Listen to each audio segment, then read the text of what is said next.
بسم اللہ الرحمن الرحیم۔ السلام علیکم۔ حضرت سلیمان علیہ السلام اللہ کے ایک برگزیدہ نبی اور بادشاہ تھے۔ اللہ تعالیٰ نے حضرت سلیمان کو دنیا کے بڑے حصوں پر بادشاہت اور سلطنت عطا فرمائی تھی اور بہت سے معجزات عطا کیے تھے۔ مثلاً آپ جانوروں کی بولیاں سمجھ لیتے تھے، ہوا پر آپ کا قابو تھا، آپ کا تخت ہوا میں اڑا کرتا تھا، یعنی صبح اور شام کے فاصلے پر مختلف سمتوں کو ایک ایک ماہ کے فاصلے طے کر لیا کرتے تھے۔ حضرت سلیمان علیہ السلام کی حکومت صرف انسانوں پر ہی نہیں بلکہ تمام مخلوقات پر تھی۔ جنات، حیوانات سب آپ کے تابع تھے۔ حضرت سلیمان نے اللہ سے دعا کی تھی کہ مجھے ایسی سلطنت عطا فرما جو میرے بعد کسی کو بھی نصیب نہ ہو، لہٰذا آپ کو ایسی بادشاہت عطا کی گئی تھی جو نہ آپ سے پہلے کسی کو ملی نہ قیامت تک کسی کو نصیب ہوگی۔ حضرت سلیمان علیہ السلام نے جب دیکھا کہ اللہ نے ان کے لیے دنیا کو وسیع کر دیا ہے اور اتنی ساری چیزوں پر اللہ نے انہیں قدرت دی ہے، تو ایک دفعہ آپ کے دل میں یہ خیال آیا کہ کیوں نہ میں تمام مخلوقات کو کھانا کھلاؤں۔ لہٰذا حضرت سلیمان علیہ السلام نے اللہ تعالیٰ سے کہا، اے میرے رب، میری ایک خواہش ہے، اگر تو مجھے اجازت دے تو میں تیری تمام مخلوقات کو پورے سال کا کھانا کھلاؤں اور ان کی بہترین دعوت کروں۔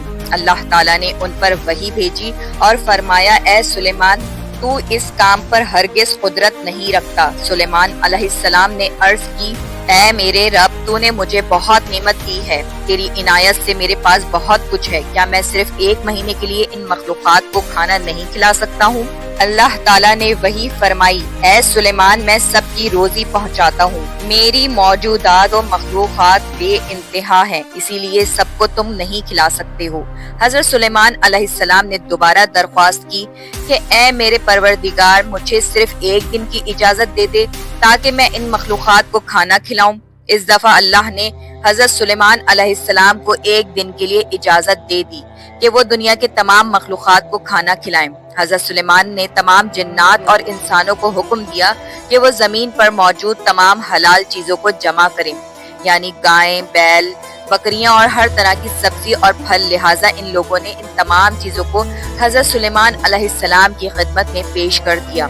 بڑی بڑی دیگیں تیار کی گئیں، پھر ان جانوروں کو ذبح کیا گیا، ان کو پکایا گیا، شوربہ تیار کیا گیا، قسم قسم کے پکوان اور کھانے بنائے گئے۔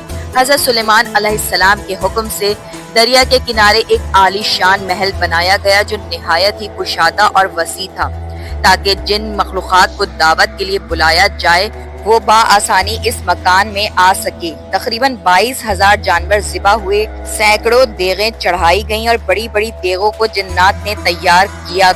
حضرت سلیمان علیہ السلام نے ہوا کو حکم دیا تھا کہ وہ ٹھنڈی ہو کر چلے تاکہ وہ یہ کھانا خراب نہ ہو۔ آپ نے شربت اور قسم قسم کے مشروبات کے تالاب بھی بنائے تھے۔ اس بہترین دعوت کی تیاری مکمل ہونے میں تقریباً 1 سال لگ گئے۔ جب تمام کھانے پینے کی چیزیں تیار ہو گئیں اور دعوت کی تیاریاں مکمل ہوئیں تو سلیمان علیہ السلام کے حکم سے اس عظیم الشان مکان کے اندر دسترخوان بچھایا گیا۔ یہ دسترخوان اتنا لمبا تھا کہ اگر ایک انسان اس کے ایک سرے سے چلنا شروع کرتا تو دوسرے سرے تک پہنچنے میں کئی دن کا وقت لگ جاتا۔ حضرت سلیمان علیہ السلام نے سارے جہان کی مخلوقات میں یہ اعلان کروا دیا کہ کھانے کی دعوت ہے، لہٰذا سب حاضر ہو جائیں۔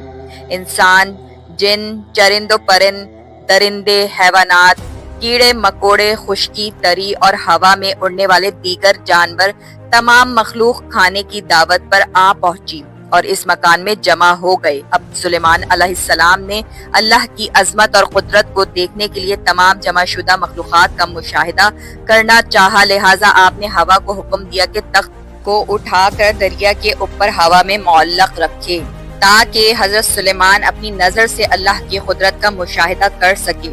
عین اسی وقت جب تخت ہوا میں معلق تھا، ایک مچھلی نے دریا سے سر نکالا اور حضرت سلیمان سے بولی، اے اللہ کے نبی، اللہ نے مجھے آپ کی طرف دعوت پر بھیجا ہے اور یہ بھی معلوم ہوا ہے کہ آج آپ نے تمام مخلوقات کے لیے کھانا تیار کیا ہے۔